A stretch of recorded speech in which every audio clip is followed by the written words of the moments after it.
¿quién dices que soy?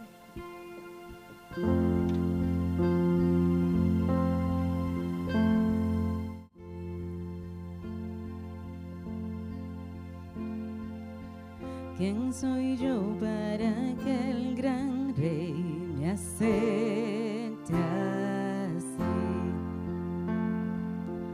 Me encontró en mi petición su amor por mí, oh, su amor por mí. Libre soy en él, libre. Soy hijo de Dios y lo soy. Libre soy, Él me rescató, su gracia en mí. Aun siendo yo pecador, Él murió por mí. Él murió. Libre soy en él, libre en verdad. Soy hijo de Dios y lo soy. En tu casa, Dios, sitio hay para mí. Soy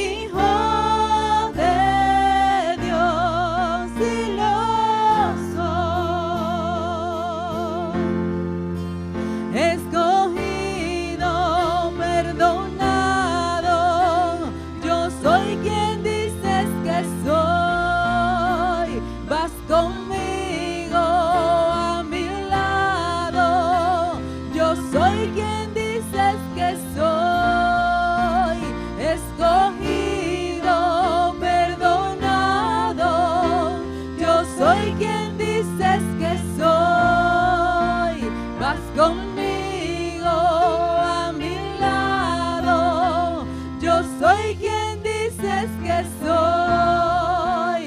Si yo soy quien dices que soy, libre soy en él, libre en verdad. Soy hijo de Dios y lo soy. En tu casa, Dios, sitio hay para mí. Soy hijo de Dios y lo soy. Y en tu casa, Dios, sitio hay para mí. Soy hijo de Dios, sí lo soy. Aleluya, gloria a Dios.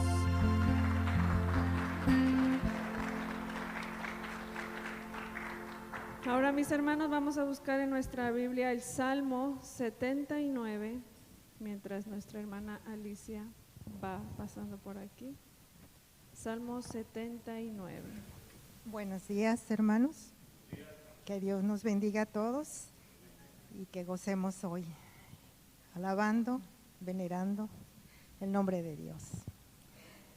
Ok. Oh Dios, vinieron las naciones a tu heredad. Han probado tu santo nombre, han profanado tu santo templo. Redujeron a Jerusalén a escombros. Dieron los cuerpos de tus siervos por comida a las aves de los cielos, la carne de tus santos a las bestias de la tierra. Derramaron su sangre como agua en los alrededores de Jerusalén, y no hubo quien los enterrase. Somos afrentados de nuestros vecinos, escarnecidos y burlados de los que están a nuestros alrededores. ¿Hasta cuándo, oh Jehová, ¿Estarás airado para siempre? ¿Arderá como fuego tu celo? Derrama tu ira sobre las naciones que no te conocen y sobre los reinos que no invocan tu nombre, porque han consumido a Jacob y su morada han asolado. No recuerdes contra nosotros las iniquidades de nuestros antepasados. Vengan pronto tus misericordias a encontrarnos, porque estamos muy abatidos. Ayúdanos, oh Dios de nuestra salvación, por la gloria de tu nombre, y líbranos y perdona nuestros pecados, por amor de tu nombre. ¿Por qué dirán las gentes, dónde está su Dios? Sea notoria en las gentes, delante de nuestros ojos, la venganza de la sangre de tus siervos que fue derramada. Llegue delante de ti el gemido de los presos, conforme a la grandeza de tu brazo, preserva a los sentenciados a muerte, y devuelve a nuestros vecinos en sus senos siete tantos de su infamia con que te han deshonrado, oh Jehová. Y nosotros, pueblo tuyo y ovejas de tu prado, te alabaremos para siempre, de generación en generación. Cantaremos tus alabanzas. Alabado sea el Señor. Amén. Este salmo es uno de los conocidos como salmos de lamento. Y el salmo de lamento tiene ese tono triste, ¿no? Ese tono de dolor. Y no sé cuántas veces usted se ha preguntado, Señor, ¿hasta cuándo? Ese problema como que no se resuelve. ¿Hasta cuándo? Y es una pregunta que es válida en el texto aquí, en el verso número 5. ¿Hasta cuándo, oh Jehová, estarás airado para siempre? Es decir, hay un punto donde el ser humano como que ya no aguanta más. Y es ahí en donde el salmo de lamento cumple su cometido, que usted pueda expresarle al Señor el dolor que está sintiendo ante la situación X que usted está experimentando. Pero el salmo de lamento no se queda en el dolor. El salmo de lamento no se queda en resaltar el problema. El salmo de lamento tiene un objetivo y es, verso 13, alabar al Señor. Que esta oportunidad que le damos al Señor de que intervenga a nuestro favor sirva como un pie de amigo para yo alabar al Señor. Por lo tanto, si usted está pasando un momento difícil en este momento ahora y tiene un hasta cuándo en su vida, yo le invito a que lo ponga delante del Señor una vez más. Que ponga y le diga al Señor, Señor, ¿hasta cuándo? Ya. Pero lo que estoy buscando es alabarte. Lo que estoy buscando es adorarte. Y a pesar del problema, a pesar de la dificultad, te voy a alabar. Así que oremos juntos, hermanos. Presentemos al Señor el problema que tenemos, que yo sé que lo tenemos. La dificultad que tenemos, pongámosla ahora delante del Señor. Diciendo, Señor, ¿hasta cuándo, oh Padre? ¿Hasta cuándo, oh Señor? ¿Hasta cuándo esta dolencia? ¿Hasta cuándo este problema? ¿Hasta cuándo, Señor? Estamos cansados, Padre. ¿A dónde iremos sino a ti? ¿Con quién confesaremos nuestra situación si no es contigo, Señor? Y te pedimos, oh Señor, que si nuestra situación está vinculada al pecado que hemos cometido, que tengas misericordia. Que tengas misericordia de nosotros, porque en nuestro pecado te hemos fallado. Y te pedimos, oh Señor, que conforme a tu gracia y a tu misericordia, respondas a nuestro hasta cuándo. Porque la intención no es solamente salir del problema, sino alabar y glorificar tu nombre.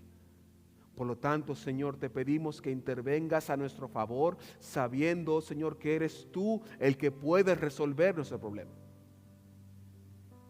con el único objetivo de alabar tu nombre.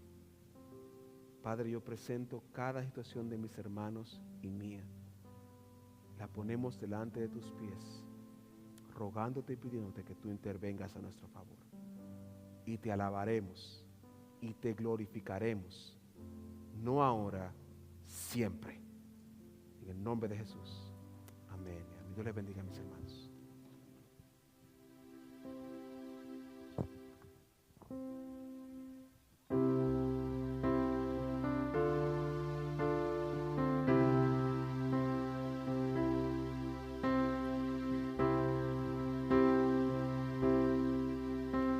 El centro de todo eres Jesús. El centro de todo eres Jesús. Desde el principio y hasta el fin, tú has sido y siempre serás Cristo. Cristo, el centro de todo eres Jesús. El centro de todo eres Jesús. Desde el principio y hasta el fin, tú has sido y siempre serás Cristo. Cristo, tú eres el centro. Nada importa más que tú.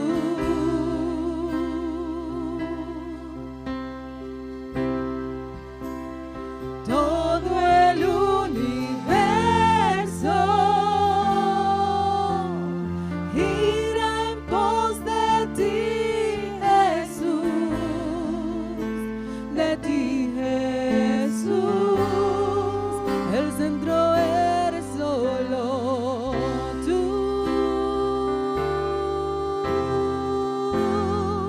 El centro eres solo tú.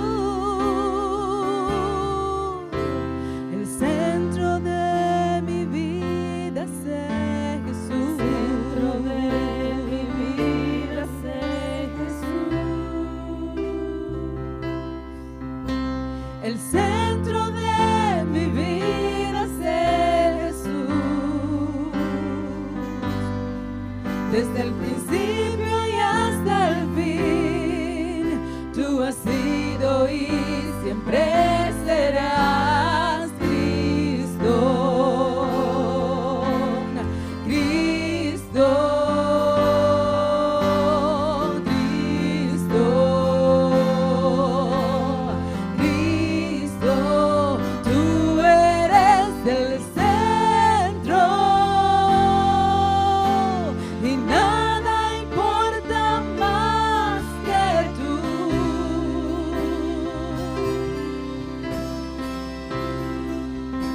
Y todo el universo gira en pos de ti, Jesús, de ti, Jesús, y de mi ser hasta el cielo. Cristo es el centro, mi vida eres tú. Si mi vida eres tú, de mi ser hasta el cielo. Cristo es el centro, mi vida eres tú.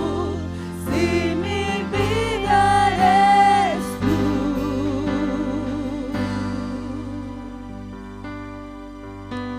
El centro de tu iglesia es Jesús. El centro de tu iglesia es Jesús. Cada rodilla se doblará y toda lengua te confesará.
las ofrendas. Señor, en esta hora te damos gracias por nuestros hermanos que van a depositar sus ofrendas, sus diezmos. Gracias, Señor, porque tú eres el sustento, tú eres el que sustenta todas nuestras necesidades. Señor, si hay aquí alguien que necesite un trabajo, Señor, te rogamos que tú proveas, porque tú eres nuestro proveedor, Señor. Y te damos gracias, porque tu palabra dice que tú amas al dador alegre. Gracias, mi Señor, en el nombre de Jesús. Amén. Por favor, pueden ir pasando a depositar sus ofrendas, mis hermanos, sus diezmos.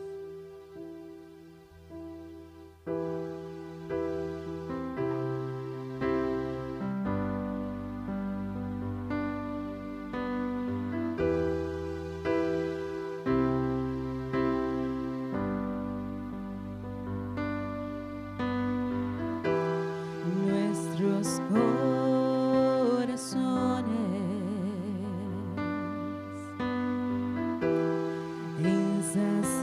insaciables son hasta que conocen a su Salvador.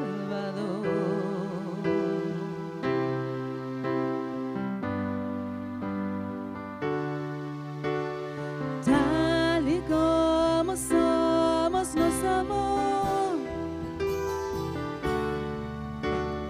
Hoy nos acercamos sin temor.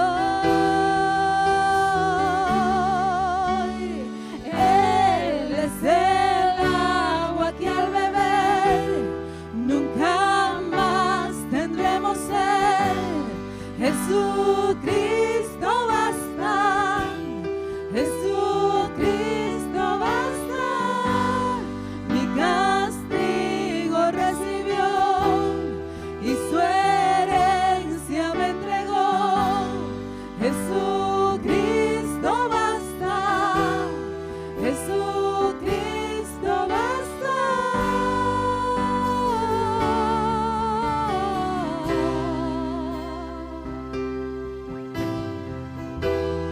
Fuimos alcanzados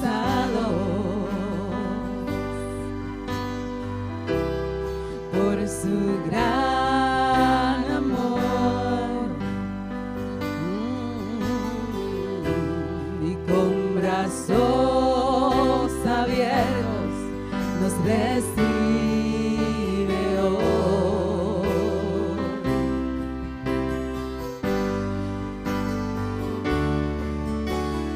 Tal y como somos, nos amó. Hoy nos acercamos sin temor. Él es el agua que al beber nunca más tendremos sed.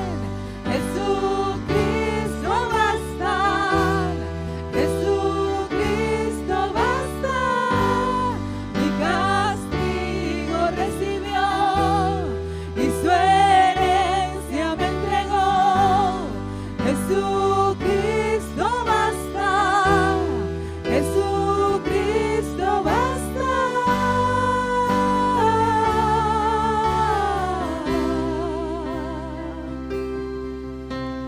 Tal y como somos, nos amó. Hoy nos acercamos sin temor, sin temor. Tal y como somos, nos amó. Hoy nos acercamos sin temor. Y Él es el agua que al beber nunca más tendremos sed. Jesucristo basta,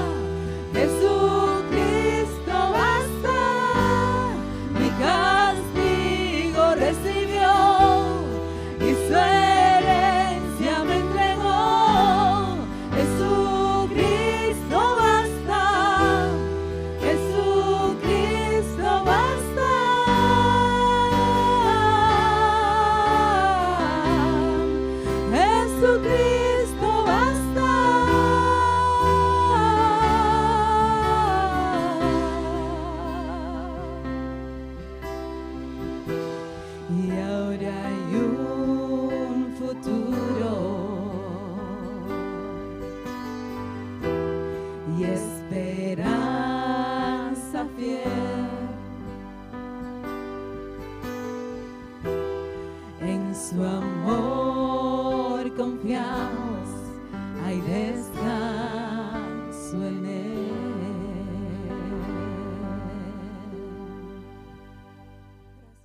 Aleluya.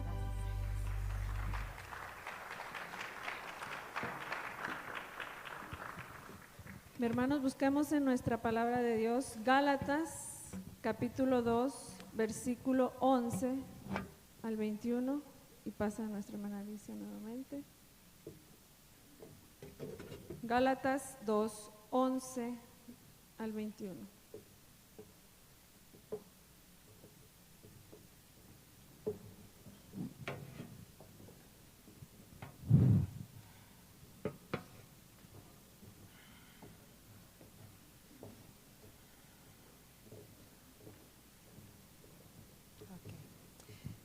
Pero cuando Pedro vino a Antioquía, le resistí cara a cara, porque era de condenar. Pues antes de que viniese algunos de parte de Jacobo, comía con los gentiles. Pero después que vinieron, se retraía y se apartaba, porque tenía miedo de los de la circuncisión. Y en su simulación participaban también los otros judíos, de tal manera que aún Bernabé fue también arrastrado por la hipocresía de ellos. Pero cuando vi que no andaban rectamente conforme a la verdad del Evangelio, dije a Pedro, delante de todos, si tú, siendo judío, vives como los gentiles y no como judío, ¿por qué obligas a los gentiles a judaizar? Nosotros, judíos de nacimiento y no pecadores de entre los gentiles, sabiendo que el hombre no es justificado por las obras de la ley, sino por la fe de Jesucristo. Nosotros también hemos creído en Jesucristo para ser justificados por la fe de Cristo y no por las obras de la ley. Por cuanto por las obras de la ley nadie será justificado. Y si buscando ser justificados en Cristo, también nosotros somos hallados pecadores, ¿es por eso Cristo ministro de pecado? De ninguna manera. Porque si las cosas que destruí, las mismas vuelvo a edificar, transgresor me hago. Porque yo por la ley soy muerto para la ley, a fin de vivir para Dios.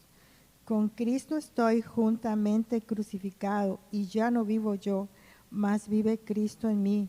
Y lo que ahora vivo en la carne, lo vivo en la fe del Hijo de Dios, del cual me amó y se entregó a sí mismo por mí.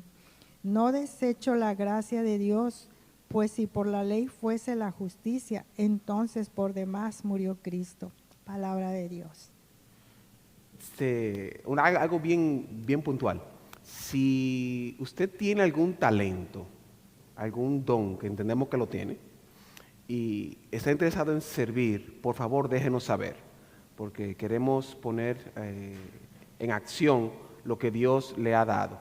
Y hay varias cosas que tenemos aquí. Por ejemplo, como usted se ha dado cuenta, hacen falta como que varoncito aquí arriba, ¿verdad? Hay como que mucha hembrita. Entonces tenemos que poner un poco más como de testosterona y menos estrógeno. Para entonces, si usted, por ejemplo, si usted canta bonito como yo, pasa que ustedes no me entienden. Si usted canta bonito, entonces, por favor, acompáñenos, porque la intención no es que sea un grupito solamente, sino que todos podamos servir en las diferentes formas en que Dios nos ha dado ese don. Así que si usted tiene ese don, déjenos saber, y con todo el gusto vamos a ver cómo lo ubicamos en un espacio para que sirva no solamente aquí, sino también en cosas que tenemos pendientes y vamos a hacer en este último cuatrimestre del año. Ok. Continuamos con nuestro recorrido a través de la epístola a los Gálatas. La vez pasada vimos que el Evangelio transforma, que Cristo es suficiente y que somos libres para cumplir la misión. Hoy nos enfocaremos en la justicia por la fe, uno de los pilares del Evangelio que nos permite descansar en la obra de Cristo. Y para ilustrarlo, recuerdo una escena de mi maravilloso país, República Dominicana, porque los dominicanos somos prácticos. Y tenemos una frase típica, que tengo que decirla de manera incorrecta para que se pueda entender. Y es, nosotros decimos usualmente, eso no es nada, dale pa'lante que eso aguanta. Esta frase, aunque parece para algunos sabia, termina por lo general siendo un gran desastre. Y dos amigos que tienen un problema de combustible, que el tanque se le vació, el carro usaba combustible diésel, pero en la estación coincidencialmente en ese momento no había gasolina. Entonces uno le advirtió, esto no sirve. El otro respondió, eso no es nada, dale para adelante que eso aguanta. Echaron gasolina en el carro diésel, el carro logró encender, se movió algunos metros, pero el motor colapsó. Y la reparación fue mucho más que pedir a un taxi que le traiga un galón de diésel.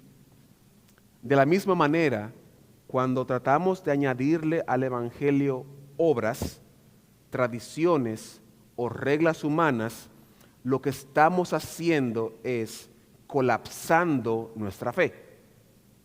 Estamos dañando nuestra vida espiritual. Y esto es lo que Pablo está a punto de denunciar en esta porción de la palabra. Y lo veremos en 3 movimientos del texto. Primero veremos una situación dolorosa en los versos 11 al 13.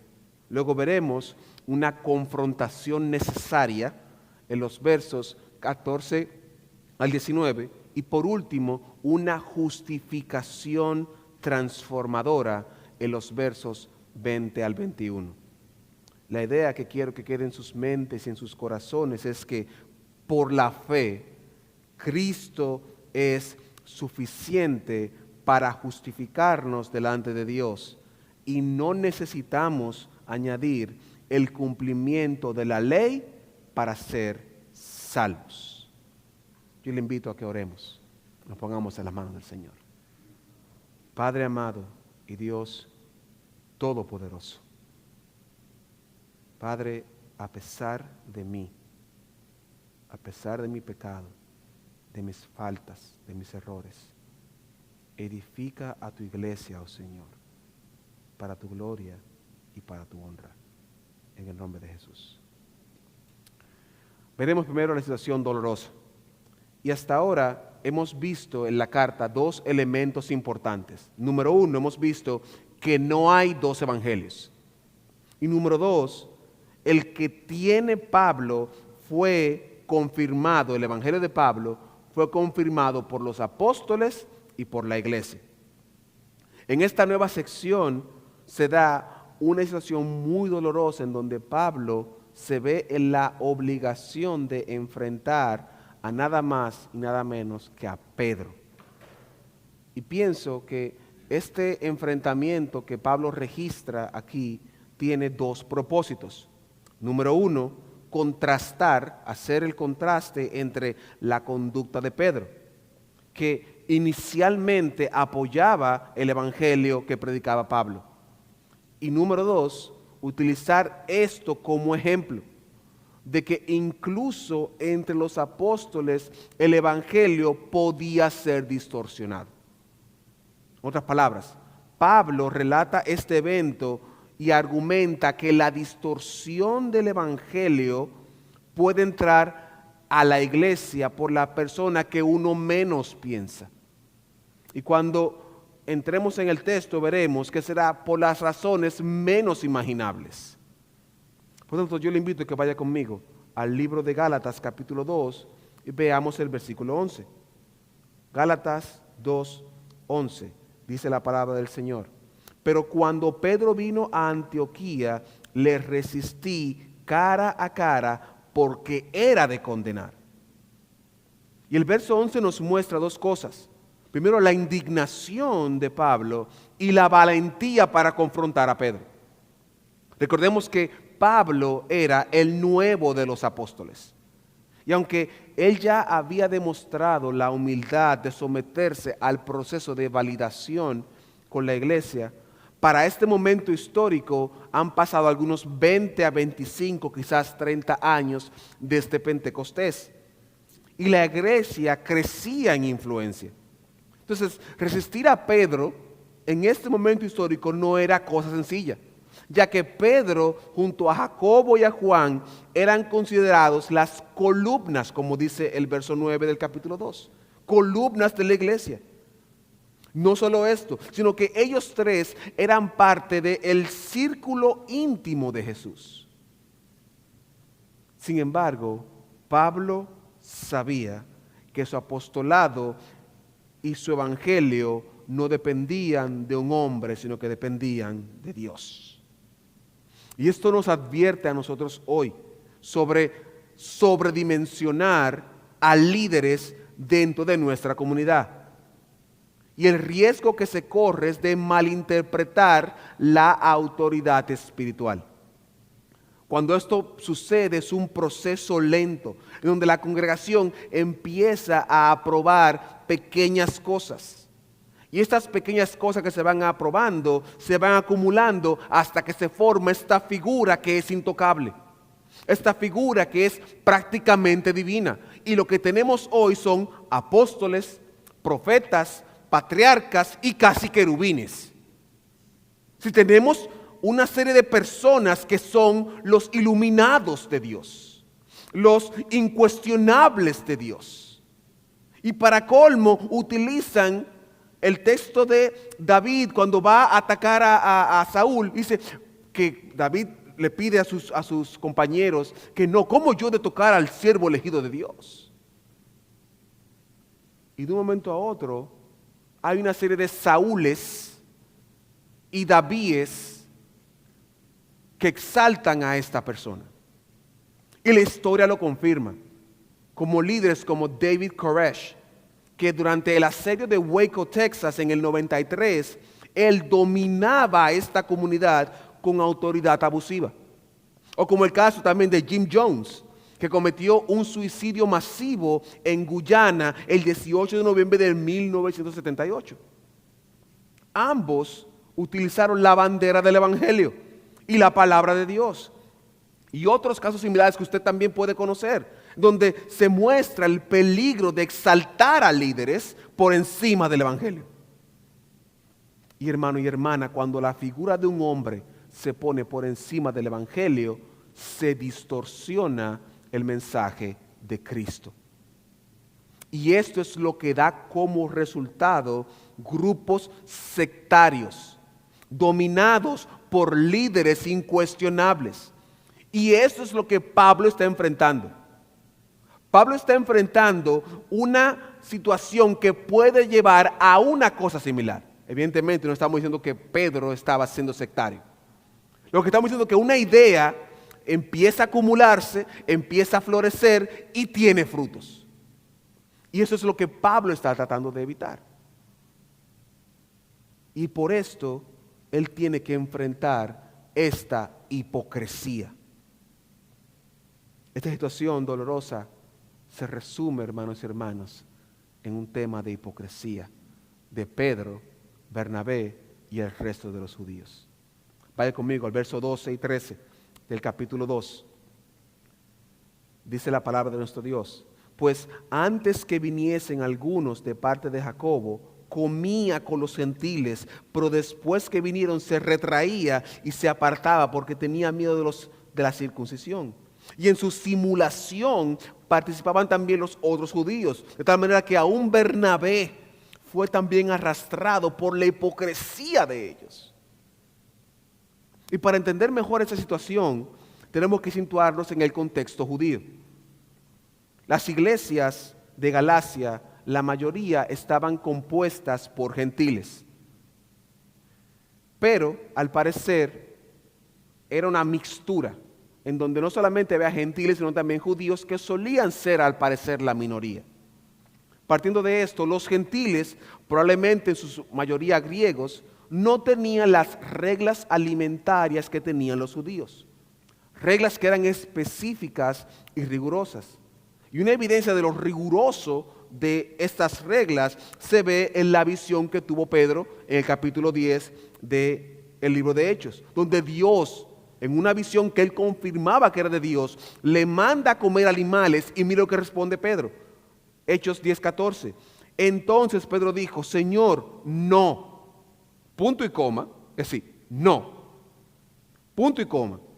Porque ninguna cosa inmunda he comido jamás. Imagine el nivel de compromiso que Pedro, en una visión de Dios, le dice a Dios que no. Es un compromiso sumamente alto. Claro que el contexto de la visión de Pedro no tiene que ver con comida, sino con otra cosa, con el tema de los gentiles entrando a la fe. Pero lo que quiero resaltar es lo rigurosa que era y lo leal que eran a esta. A todo esto, el comportamiento de Pedro en Gálatas nos muestra que él al parecer, en el capítulo 10 él lo vemos con una rigurosidad, pero aquí lo vemos con cierta flexibilidad. Parece que él ya había entendido que las reglas dietéticas no le aplicaban a los gentiles. Y probablemente él se dio cuenta de que ya no eran necesarias. Y quizás si había cerdo, se dio su poquito de cerdo y le gustó. Y esto me acuerda cuando tuvimos el convivio, en junio, en julio, habíamos comprado hamburguesas y salchichas, hasta que llegó el hermano Eduardo. Y vino con una revelación del cielo y puso el bacon en la salchicha. Hermano, la gloria de Dios. Eso fue una revelación del cielo. Porque originalmente era para los niños. Pero cuando el hermano tuvo esa revelación y puso ese bacon en esa salchicha, yo tuve que decirle, Ellen, guárdame uno porque ya se me está acabando el asunto. Y parece ser que Pedro tuvo un encuentro maravilloso con el bacon. Y estaba compartiendo con los hermanos en la mesa, con los gentiles. Pero más allá de lo dietético, la comida en el mundo judío representa la provisión de Dios. Si sentarse a la mesa significaba recibir de Dios lo que Él tiene para esa familia. Y por eso Jesús fue tan controversial, porque Él comía con pecadores.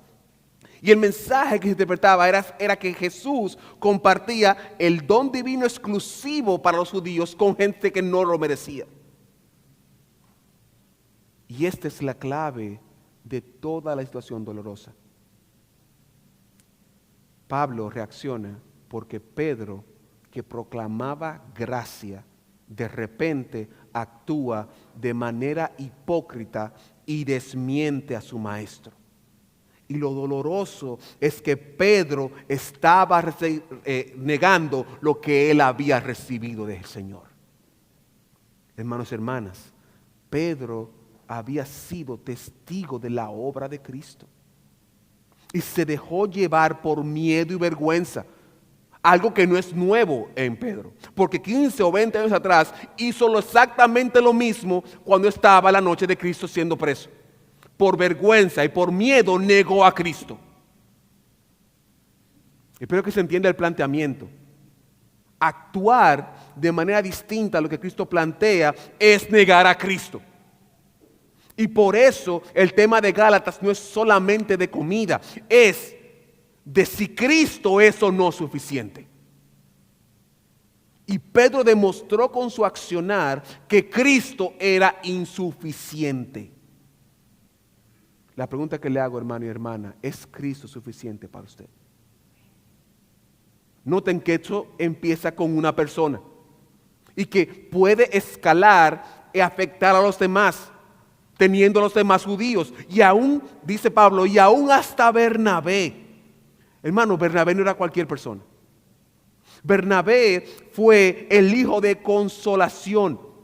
Bernabé era un hombre noble, era un hombre piadoso, cristiano, dadivoso, que viajó con Pablo en su primer viaje y él cayó en la trampa, hermano. Cualquiera puede caer. Cuando quitamos y le ponemos el evangelio, cada vez que establecemos restricciones, reglas que no están fundamentadas en la Biblia, estamos negando a Cristo y cualquiera puede caer. Porque estamos diciendo que en teoría es por gracia, pero en práctica no es suficiente. Que el sacrificio en la cruz de Cristo necesita de otra cosa más. Y que si necesita otra cosa más, Jesús se equivocó y Dios se equivocó. Es decir, no lo veamos solamente como un problema de comida, sino que cuando modificamos el evangelio, estamos diciendo que somos más sabios que Dios. Es por esto que Pablo, ante la negación de Pedro, tuvo que enfrentarlo. Y esta fue una confrontación necesaria.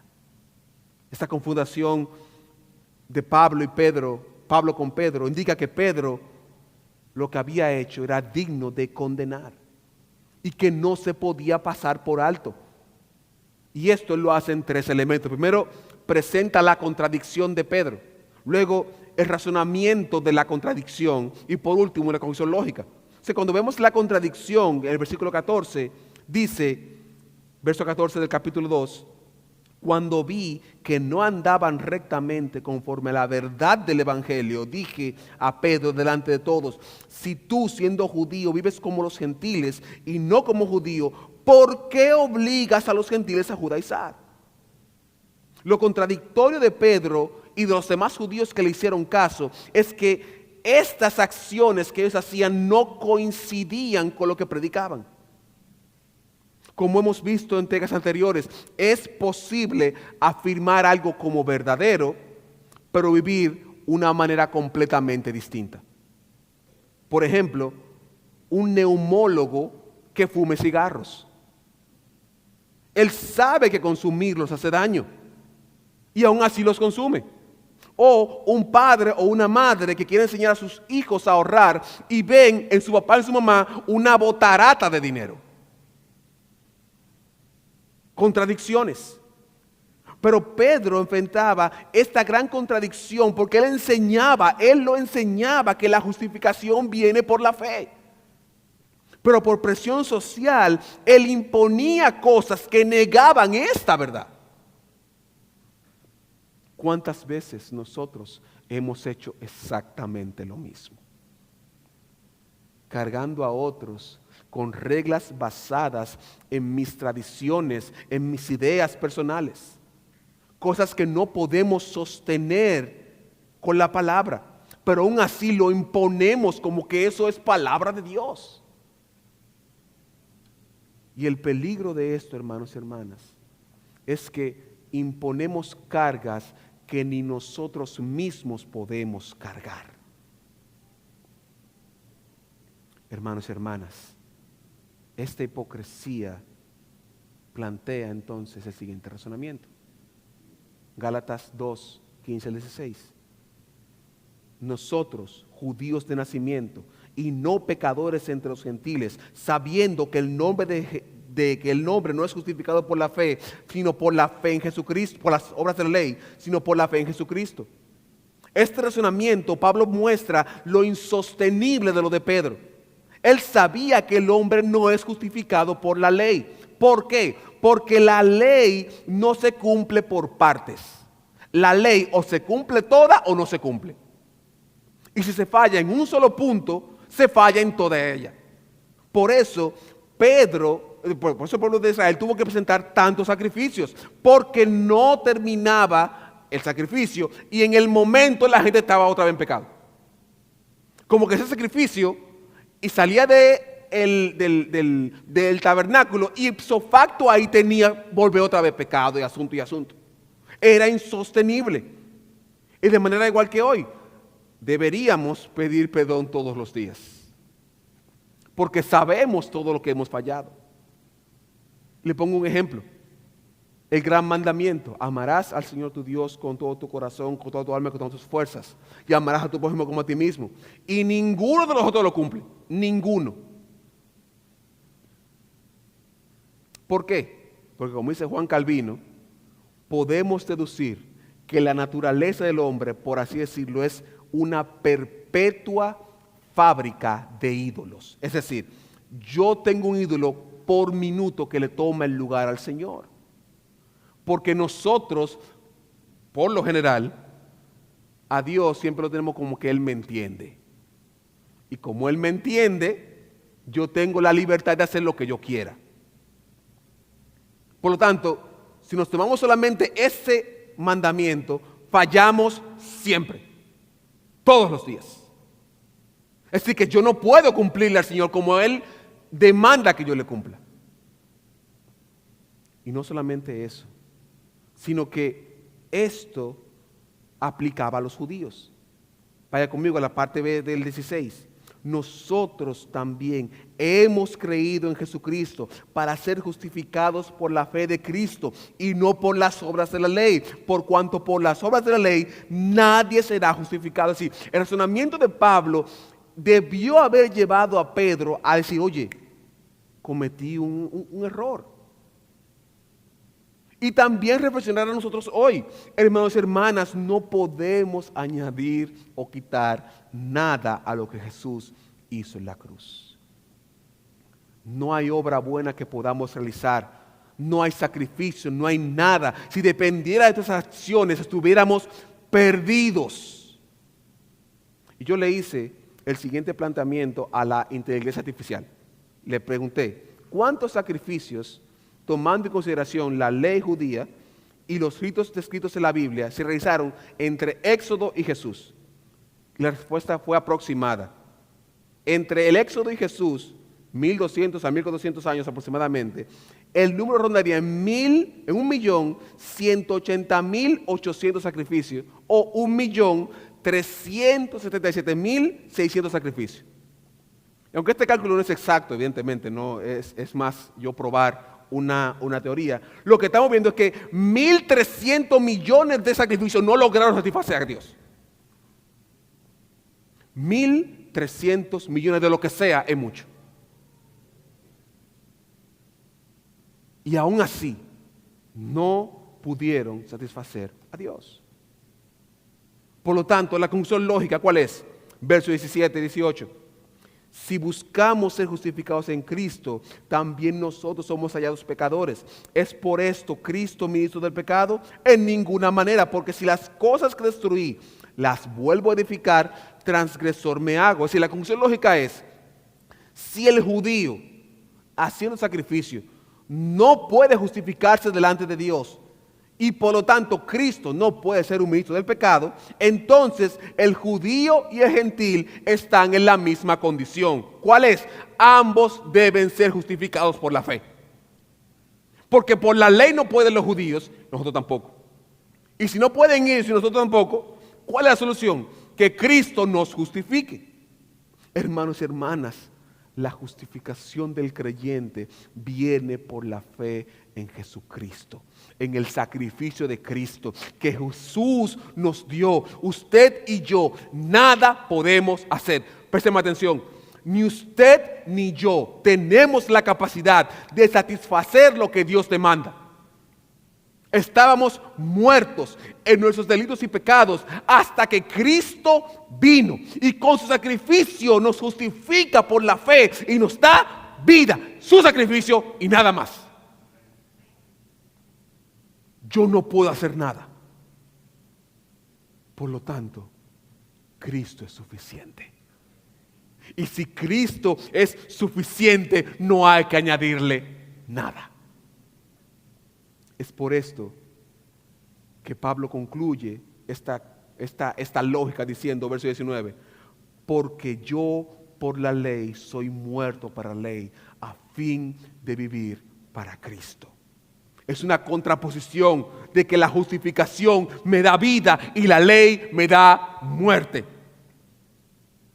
Porque vivimos por Cristo y tenemos vida por Cristo. Y su muerte pagó nuestra muerte, pero su vida nos da vida. Hermanos y hermanas, Cristo es suficiente. No hace falta nada más. Y eso es lo que da pie a que Pablo concluya con una justificación transformadora. Versos 20 y 21. Una de las características que Pablo distingue es su capacidad de ponerse a sí mismo como ejemplo. Y es común que él se incluya como parámetro, no porque él sea importante, sino porque él reconoce que Dios tuvo misericordia de él. Y si la tuvo de él, la tuvo de cualquiera. Él reconoce que su vida pasada no era digna. Él reconoce que él, aunque trató probablemente con mucho éxito guardar la ley, ser fiel a Dios es imposible por la ley. Él se dio cuenta de que no era suficiente y por eso resalta el cambio en su vida. Verso 20. Con Cristo estoy juntamente crucificado y ya no vivo yo, mas vive Cristo en mí. La primera cláusula de esta justificación es reconocer que existe un antes y un después. Y este antes y un después está marcado por una muerte gloriosa de Jesús. Esta carta Pablo defiende la suficiencia de Cristo para salvar. Hermanos y hermanas, solamente Cristo nos puede justificar delante de Dios. Solo la sangre de Cristo nos puede limpiar. ¿Cómo lo hizo? Muriendo en la cruz del Calvario. Esta muerte y resurrección plantea que si Cristo murió, yo morí. Y si resucitó, yo resucité. Entonces imagine esto con un cheque que se puede hacer. Un cheque es en esencia un pedazo de papel con letras impresas y una cantidad de dinero disponible. Y el valor no está en el papel, sino en la orden que se da del cheque. Pero si usted no cobra el cheque, nunca va a cobrar el dinero. El cheque no vale. Lo que vale es la transacción. Y en Cristo lo que vale es la transacción que Él hizo por nosotros. Que Él se puso por nosotros y nos dio vida. Hermanos y hermanas, Cristo tomó su lugar. Cristo tomó mi lugar. Y por eso yo tengo vida. Cristo tomó nuestro lugar. Cristo nos dio vida. Esto no quiere decir que seamos títeres de Cristo, sin pensar o razonar. Todo lo contrario, Pablo se refiere aquí a que su propósito de vida cambió cuando Cristo dio su vida por él. Y su vida ya no es de él, su vida es de Cristo. Hermanos y hermanas, la muerte de Cristo nos da vida y nos da libertad. Pero no es una libertad para hacer lo que querramos. Es una libertad para someternos a Cristo. Por eso te pregunto ahora, ¿estás viviendo para Cristo? ¿Es Cristo tu Señor o es simplemente un genio de la lámpara al cual llamas cuando tienes problemas? ¿Cuántas veces has cantado con emoción Isaías 6:8? Heme aquí, envíame a mí. Pero cuando llega el lunes la emoción se apaga y la disposición desaparece. Decimos, mi familia es del Señor, pero no pensamos que uno de esos hijos pueda ser un misionero. Al contrario, le animamos a tener una carrera alterna por si acaso. ¿Cuántas veces hemos puesto primero mi interés ante el interés de Cristo y su misión? Así que te vuelvo a preguntar una vez más, ¿estás viviendo para Cristo? ¿Es Cristo suficiente para ti? ¿Es Cristo suficiente para que aceptes su voluntad, sea cual sea? ¿Es suficiente para dejarlo todo por Él? ¿Él es suficiente para rendir toda tu vida y tu voluntad? Cristo murió para que vivamos por Él. La pregunta es eso suficiente para ti? Y esta pregunta retumba en la vida de Pablo. Y es lo que da pie a la parte B del versículo 20, que es la nueva vida en Cristo. Y lo que ahora vivo en la carne, lo vivo en la fe del Hijo de Dios, el cual me amó y se entregó a sí mismo por mí. Si le preguntásemos a Pablo, ¿es Cristo suficiente? Su respuesta sería un claro y rotundo sí. Y su razón, porque Él me amó y entregó su vida por mí. Pablo está convencido de que sin Cristo Él estaba muerto. Su vida no era vida, sino que su muerte es lo que da la esperanza. Él estaba perdido, pero Cristo le amó y se entregó por Él. Y esto debe hacer reflexionar a nosotros. Comprendemos la entrega y el amor del Señor. Estamos conscientes de que su sacrificio pagó el precio de nuestros pecados, que sin Él estábamos perdidos, sin esperanza, pero que ahora por su sangre tenemos vida, y no solamente vida, sino vida eterna. ¿Entendemos eso, hermanos? ¿O pensamos que es solamente un momento de júbilo? Yo he tenido el privilegio de estar rodeado de hombres y mujeres que han marcado mi vida profundamente. No tengo cómo agradecer al Señor por ellos, pero entre todos hay dos que han marcado una huella imborrable en mi corazón. Primero es mi papá, Domingo Ortiz Arias, un hombre cuya devoción y fe me marcaron para siempre. De hecho, si usted me conoce, sabrá que yo canto con mucha frecuencia. Él decía que había que cantar porque él no se aburría, porque él siempre tuvo una razón para cantar. Y cuando le preguntábamos ¿por qué? Porque Cristo me salvó. Porque Cristo dio su vida por mí, Josías. Por eso yo canto. ¿Cómo no he de cantar a mi Dios? Si Él me rescató de la muerte, esa era su respuesta. De hecho, Él amaba el cielo. Y Él amaba tanto el cielo que mi mamá le decía el purum. No me pregunte por qué, déjelo así. Él decía, a veces estábamos en la casa solos y estábamos juntos en familia, decía, mi purum, ¿te imaginas cómo está el cielo ahora mismo? Y decía él, mi purum está de oro. Y yo, pero papá, ¿pero por qué tú haces eso? El cielo, ahora. No. ¿Cuándo me voy? Amaba el cielo, porque para él nada superaba la salvación. Yo no estoy ni cerca de él. Cuánto quisiera ser como mi papá. La segunda persona fue mi gran mentor y amigo y profesor, Dr. Jim Charix, un hombre que me modeló a Cristo y que me mostró el peso del ministerio y me enseñó que lo más importante es la exaltación de Cristo. Él me enseñó que vivir para Cristo implica morir a mí mismo, que mientras yo no muera a mí, mientras yo no le dé todo a Cristo, no es suficiente para Él, que es o todo o nada. Que no importa grados académicos, que no importa la fama, es Cristo y Cristo, solo Cristo. Ambos modelaron que Dios es o todo o nada. La pregunta que te hago, ¿es Cristo para ti todo o no es nada? Hermanos y hermanas, Dios es suficiente. No porque sea genial, sino porque Él dio todo por ti. Y con su sacrificio te dio vida. Y esto es lo que da la convicción de Pablo. Verso 21.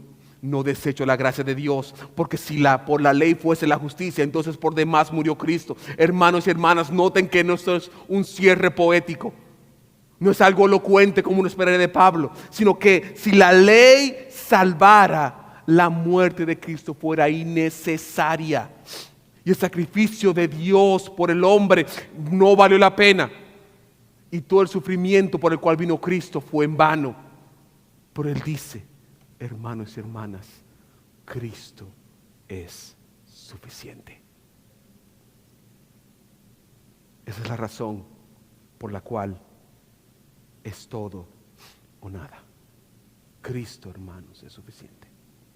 La pregunta que te hago ¿es suficiente Cristo para ti? Permítame concluir. A través de estos versos vemos la suficiencia de Cristo en nuestra justificación por la fe. Pablo deja claro que la ley es imposible de cumplir porque estamos llenos de pecado que nos incapacita para satisfacer las demandas de Dios. Pero Dios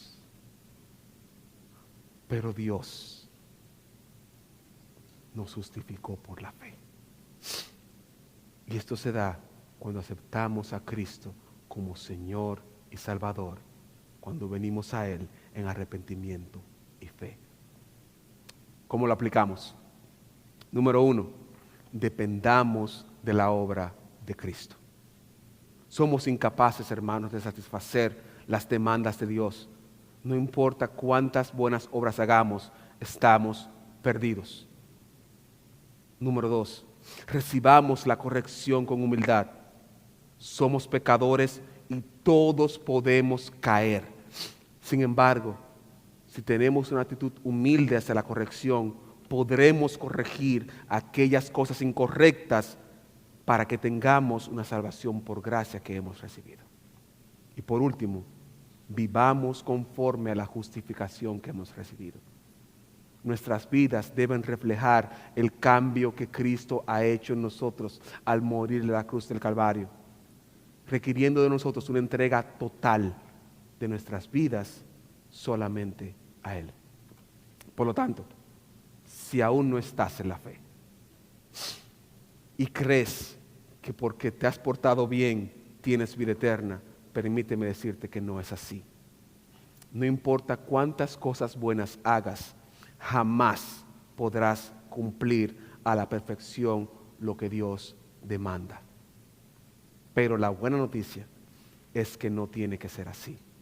Cristo murió en la cruz del Calvario para tomar tu lugar y cumplir todas las demandas de Dios, de modo que tú no tengas que hacerlo, sino que solamente vengas a Él en arrepentimiento y fe. Y si Dios te está llamando, yo te invito a que vengas. Tenemos hermanos aquí que podemos orar por ti. Y si te da vergüenza venir, no hay problema, yo entiendo. Pero puedes hablarnos. Oramos por ti. Y ipso facto, en el momento serás salvo. Y si ya estás en la fe, disfruta la libertad en Cristo. Una libertad que te da la capacidad de compartir el Evangelio, su amor con otras personas, porque un día, ese día, Él vendrá por ti. Y la promesa que Él te hizo, Él la va a cumplir. Y todo lo que has esperado aquí, esta justificación cobrará sentido para ti. Porque un día, hermano y hermana, un día estaremos con Él por toda la eternidad. Oremos, hermanos.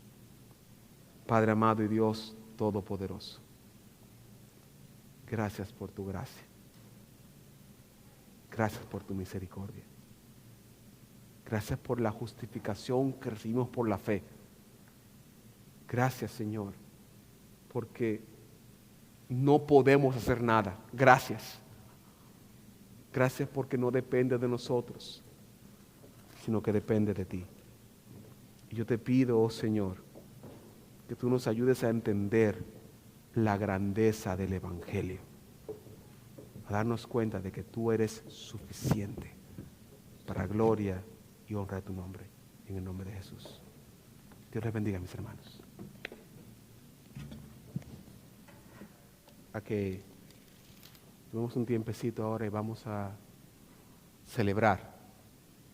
Vamos a celebrar un evento maravilloso.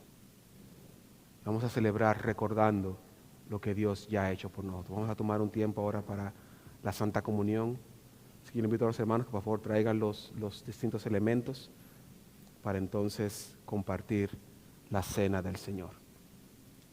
Y antes de comenzar, queremos explicar qué es lo que vamos a hacer.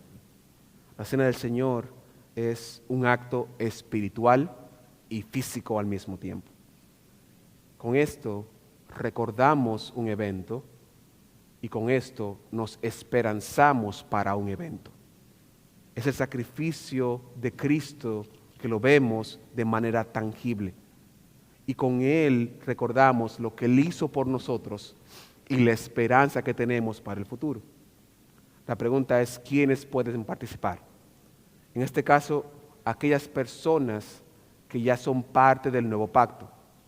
Personas que han entregado su vida al Señor y que han dado el paso de fe a través del bautismo.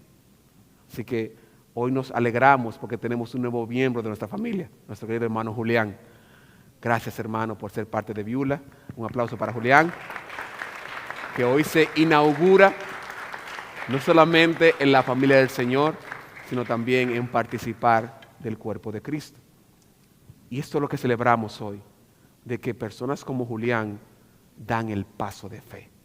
Por lo tanto, si aún no has dado el paso de fe, te invitamos a que des el paso de fe y que te abstengas de consumir esto que vamos a consumir ahora, porque la intención es para el cuerpo de Cristo.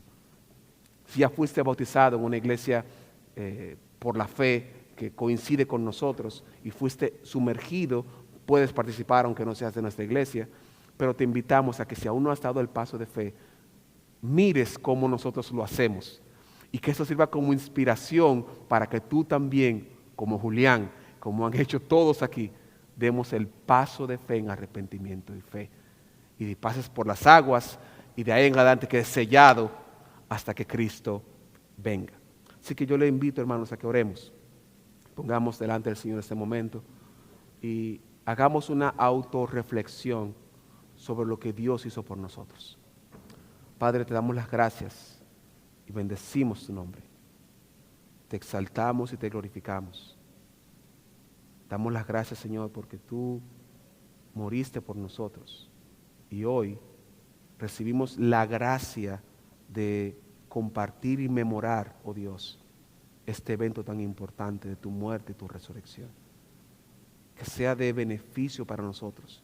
Impártenos gracia, oh Señor, que podamos ser revitalizados, oh Señor, para proclamar tu nombre. En el nombre de Jesús. Amén. Hermanos, pueden pasar, por favor. Dios, capítulo 11, versos 23 a 24, dice lo siguiente.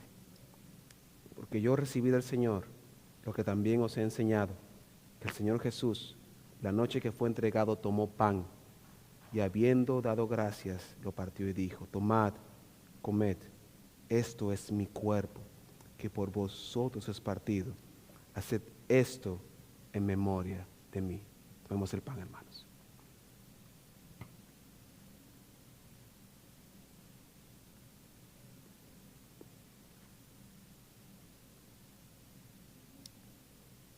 Padre, gracias por tu sacrificio.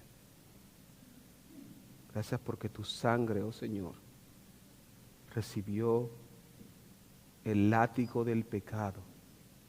Tu carne, oh Señor, recibió el dolor de la laceración que hicieron los romanos contigo.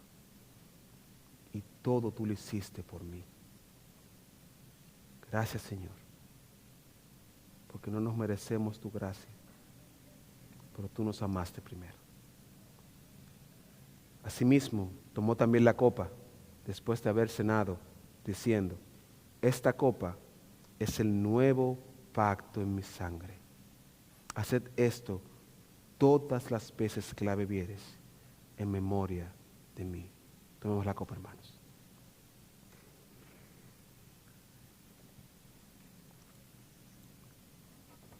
Padre, gracias por tu sangre derramada. Porque tu sangre, Señor, fue la evidencia del pacto que tenemos contigo. Un pacto que es por toda la eternidad. Así pues, todas las veces que comieres este pan y bebieres esta copa, la muerte del Señor anunciáis hasta que Él venga. Hermano y hermana, si usted bebió esto hoy, comió esto hoy, el compromiso es anunciar a Cristo. Anuncie a Cristo hasta que Él venga. Dios les bendiga, mis hermanos.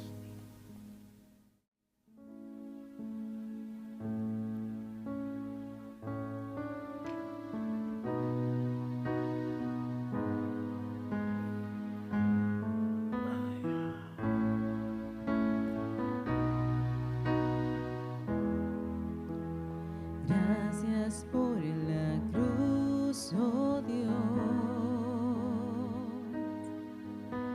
el precio que pagaste por mí, llevando mi pecado allí, sublime amor, tu gracia me salvó. Gracias por tu amor, oh Dios, tus manos clavadas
es el Señor,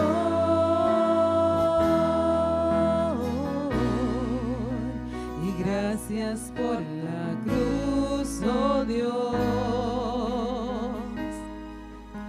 el precio que pagaste por mí, llevando mi pecado allí. Sublime amor, tu gracia me salvó, y gracias por tu amor, oh Dios, tus manos clavadas por mí, me has lavado, Señor. Conozco hoy tu abrazo y tu perdón. Digno es el Señor, en su trono están. Hoy te coronamos, Rey, y reinas con poder.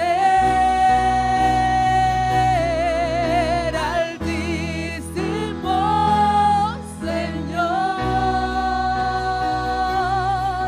Jesús, Hijo de Dios, el amado del cielo en la cruz murió, y digno es el Señor,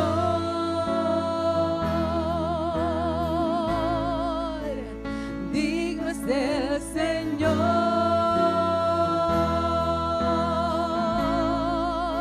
y digno es el Señor, y digno es el Señor,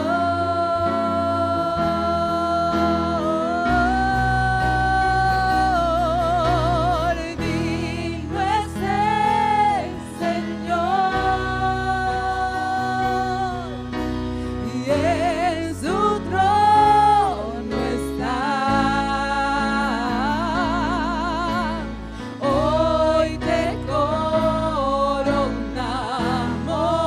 Rey, y reinas con poder. Altísimo Señor, Jesús, Hijo de Dios, el amado del cielo en la cruz murió, y digno es el Señor,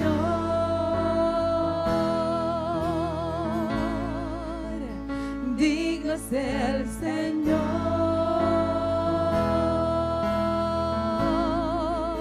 y digno es el Señor, digno es el Señor.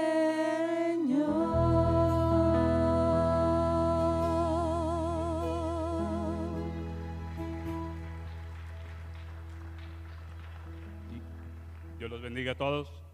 Vamos a cerrar nuestro servicio. No sé si ustedes han estado sintiendo la presencia del Espíritu Santo, pero Él ha estado obrando todo el día, toda esta mañana. Oremos. Padre, te damos las gracias por lo que has hecho y estás haciendo en esta casa. Te pido por cada familia que va a salir de aquí, Padre Santo bendito, que los lleves con bien, que tengan una excelente semana, Padre Santo bendito, y que la gracia del Señor Jesucristo, el amor de Dios y la comunión del Espíritu Santo sea con todos vosotros. Amén. Dios los bendiga.